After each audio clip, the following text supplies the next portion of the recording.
Hi, friends. Chris Kelly here. Hey, that time of the week, just wanted to talk a little bit about market stats and a little bit more about why. And what I mean by that is, last week I had made mention of this pretty significant disparity between pending sales and closed.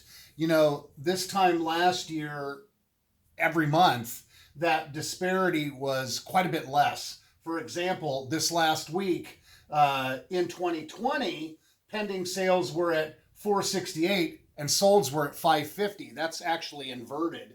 The week prior in 2020, pending sales were at 556 with closed sales at 507. Regardless, the disparity between those two numbers is pretty small.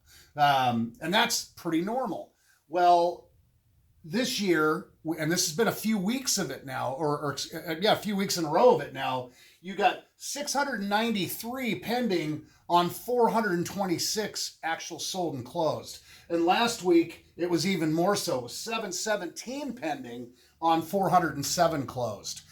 In my mind, there's mainly one reason for that, and that is a bunch of new construction is coming online.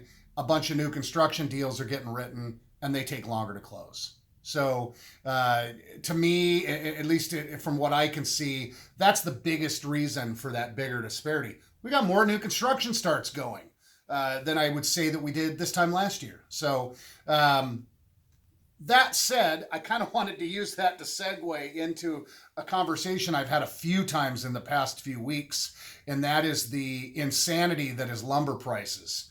And lumber prices have everything to do with the cost of buying a new home, has everything to do with the cost of a remodel of an existing home. Sheet of plywood used to be, $18, $15, $20. Now it's $55. And that's a giant difference when you're ordering a lumber package for a new build.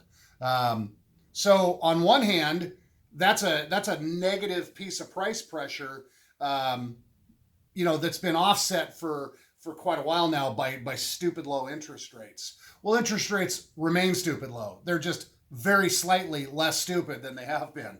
Now you're borrowing money in the low threes instead of in the mid twos or high twos. So it's gone back up a little bit. And as everybody that I listen to has said, that's probably going to edge up a little bit more as the year goes forward.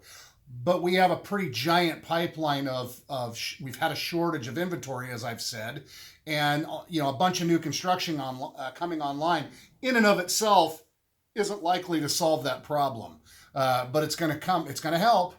The problem is it's really expensive to build it. So what's going to happen is are we going to see what I'm going to be trying to keep an eye on is our new construction prices going to level out? On one hand, they have a hard time doing so because the cost of materials and the cost of labor are up.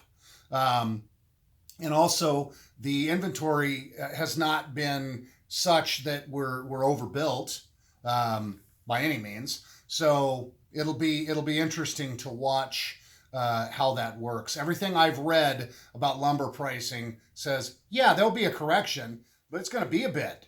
Nobody thinks that lumber prices will correct before the end of the year. And some articles that I've read have said maybe not until a year or two. And that's simply because demand for new construction is going to remain high. So the building community is going to be absorbing a bunch of product, and the suppliers of lumber aren't, they haven't ramped up enough to really meet that. So it'll be interesting to see how that goes and how that plays into median sales prices. So anyway, as always, here to give good information, here to help. If you ever need anything, have questions, if there's anything I can be doing to be of help, please don't hesitate to reach out. Anyway, I hope you and yours are staying well. Till the next time.